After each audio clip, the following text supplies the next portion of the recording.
Now, we're not only talking about the consciousness that is physically formatted, as you are, we're talking about consciousness in general, but specifically speaking to the consciousness that you know as physical consciousness, whether it's in a bird or a frog or a dog or a human, you are all having exposure to experience, and you are all, whether you feel like admitting it or not, you are all selfishly oriented in the sense that you only have perspective of self. So when you, as yourself, is having exposure to an experience, you cannot help but come to your conclusions of what would be better for you. Now we know many of you believe that you should care more about what's happening to others, and we know you want to care about others. We know you do care about others. We do too. But the thing that we want you to understand most of all is that you can never release your perspective of self, and you will never release your ability, in fact, it is your nature, to come to continuing conclusions about what would be better for you and therefore for all. And what we mean by that is, if every consciousness, even the one-celled organism, has the experience of exploring the contrast wherever it is perceiving, and from that exploration comes to conclusions of improvement, and if Source answers that call for improvement every time, not just selectively, not just that nation over there or that one over there, or not just this species or that, but across the board, 100% of the time, when you ask, it is given. When you ask and it is given, there is an expansion, not just of your experience, but of all that is. And can you see how? If everyone who is asking, and by everyone we mean everyone, when everyone is asking and everyone is answered, can you see how all are beneficially affected by that?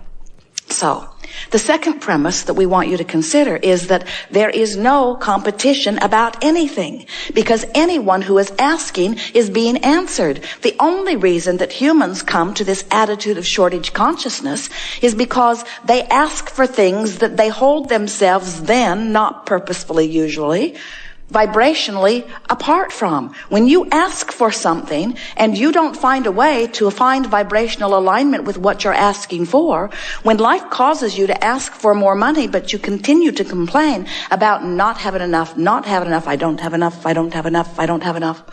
When you beat the drum of not enough money, even though you've asked for more money, you're not letting it in. It's piling up in your vibrational escrow. It's not going anywhere. Nobody else can get it, but you can't get it either, as long as you are vibrationally not matching the feeling of abundance. You can't feel like not enough and ever get enough. It just can't happen. Any more than you can set your radio dial on 6:30 a.m. and hear what's being broadcast on 98.7 FM. Your frequencies have to match up. So, when you understand that the contrast causes you to ask, and when you do, it is given every single time. And by that we mean, everything that you see here in what you call manifestation was preceded by an idea that was pondered long enough that the idea took shape and form by the sheer attention to it. Everything. You are magnificent beings and really good at creating, but you have not managed to scrape enough dirt together to launch another Earth into orbit. You've got to acknowledge that there's something bigger going on. And that thing that is bigger that is going on is that there was consciousness before there was matter. There was consciousness before there was Earth. There was consciousness before there was all of this stuff that you see as manifestation. And that consciousness, that energy, that thought vibration, which precedes everything that comes to you. So a premise that really trips a lot of physical humans up is that mostly you don't want to give your attention to something until it is manifested, which really slows you down. If you could give your attention to an idea and not give your attention to the opposite of the idea, if you could think about what you want and stop beating the drum of it's not here yet, what you want would come quickly, because law of attraction says that it must. So let us put this whole thing together for you in a way that you can really feel it from your broader perspective and from your physical perspective. You were, before you came into this physical body, source energy consciousness. You are, even though that you are now in this physical body, still source energy consciousness. In fact, you are more source energy consciousness than you are the physical consciousness that you know as your personality. So this non-physical part of you, who intended to come forth and have the experience that you're having, still remains non-physically focused, but as you, in your physical form, explore and come to decisions or ideas of preferences and desires, what happens is that larger part of you gives undivided attention to your newest idea of improvement. And you have collected quite a batch of improvements. You've been amending yourself. You've been amending your desires. You've been saying, this would be better, this would be better, this would be better. As a species, as a mass consciousness, and as individuals, you are doing just what you knew you would do. You are coming forth, and life is evoking from you clear ideas of expansion and improvement. And the source within you who knows, no one would know better than you right there in the living of whatever it is. No one would know better than you.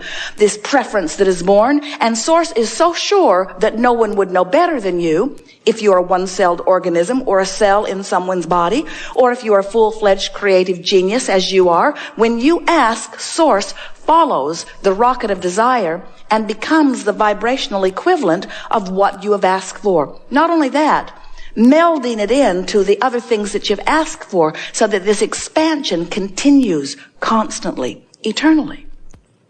Now, when you croak, you'll catch up with all of that. We love that disrespectful word croak, since there is no death.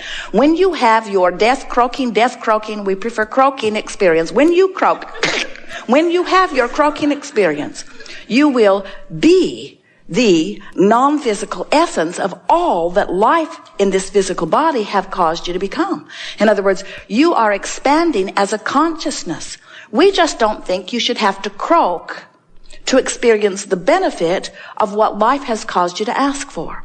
So as we are exploring this powerful law of attraction, and we'll talk about it all day long here today, from the two aspects which are you, from the non-physical aspect where law of attraction is responding to this vibrational escrow that is amassing on your behalf. When you ask, it goes into, we call it a vibrational escrow because it goes to a vibrational place where it begins to amass circumstances and events and other cooperative partners long before it begins to show up in manifested physical, real life, you call it, form in your life experience. So this vibrational escrow is amassing. So the source within you is tending to this vibrational escrow, and law of attraction is responding to this vibrational escrow. Law of attraction is also responding to what you're talking about right now, to what you're thinking about right now. So if life caused you to ask for something, a lovely relationship or an improved body condition or more money, source is on it. You could say source is beating the drum of it. Source is not giving attention to anything relative to you other than this newly improved place that you have come to through life experience. So you could say source is beating the drum of your wellness, of your abundance, of your clarity, of your vitality, of your worthiness, of your love, of all of the stuff that you've been asking for. The question that this Art of Allowing workshop wants to ask is, what are you doing right now? Are you beating the drum saying, if you are, you feel great. If you're beating the drum of plenty of money, it's on the way, I'm thriving, I know it's showing up. If you're beating the drum of hopefulness, you're nearly there. If you're beating the drum of believing and knowing, you're there. But if you're beating the drum of, I don't have enough, I've been asking, where is it? I don't get it. I don't get what's taking so long. If you're beating those drums, then you're beating a different drum. You have a different vibration going on. Now, the interesting thing about this is law of attraction is responding to all vibrations and organizing them and putting vibrations that match each other together, just like your radio signals. So the larger part of you is beating the drum of abundance. If this physical part of you is beating the drum of not enough, what do you think the effect that law of attraction's response to both of those aspects of you is having on you? You're being pulled apart. You're having negative emotion. Negative emotion is your indicator you're not allowing yourself to be who you have become. Instead, you're doing what so many humans do. You're trying to justify why you want it by pointing out how bad it is without it. I need this thing that I want that I do not have. And we say, you just got to start practicing and feeling within yourself, are your comments, is your perspective, are the thoughts you think, are the conversations you have with others and with yourself, are they about what you want or are they about where you are? And if you're like most humans, most of your thinking is about where you are because, bless your hearts, you are such wonderful observers of what is. What is seems to have the majority of your attention. And occasionally you give your attention to what was as you try to explain what is. I'm here because. And before I was here, I was there, and it was worse. So as you begin to understand that everything that you feel is about how well you are keeping up with you. How about that? That's the best way to say it. Life keeps causing you to become more. And when you go in the direction of the more that you've become, you feel great. That's what vitality is. That's what that feeling of energy, enthusiasm. That's what a feeling of passion is. That's what that feeling of eagerness is. When you feel eager or passionate, you're pointed in the direction of who you've become, and you're being pulled on the current, called by your previous becoming. But if you feel anything less than that, if you feel upset, if you feel angry, if you feel deceived, if you feel powerless, if you feel frightened, if you feel negative emotion, it means you've become something and you're not letting yourself be it. And the moment that you're feeling the negative emotion is the moment that you're doing the not letting yourself be it. That's quite a sentence. In other words, you're doing that thing. There you are. When you feel negative emotion, stop and say, I'm doing that thing I do. I'm doing that thing. I'm doing that only thing that I ever do. Oh, lots of different reasons on lots of different subjects, but it's the same thing. I'm doing that thing I do that keeps me from moving in the direction of who I really am. And that is 100% of the time what negative emotion is. You say, oh no, Abraham, I'm having negative emotion because something bad has happened. And if that bad thing hadn't happened, I wouldn't be feeling this negative emotion. And we say, we disagree. We think that the reason you're having that negative emotion is because you're thinking about that bad thing. And you say, well, of course, I'm thinking about that bad thing, but I wouldn't be thinking about that bad thing if it hadn't happened. And we say, well, we know that you wouldn't be thinking about that bad thing if it hadn't happened because you're observing, but you've got to be a more selective sifter. You can't just think about it because it happened. There's too much happening out there.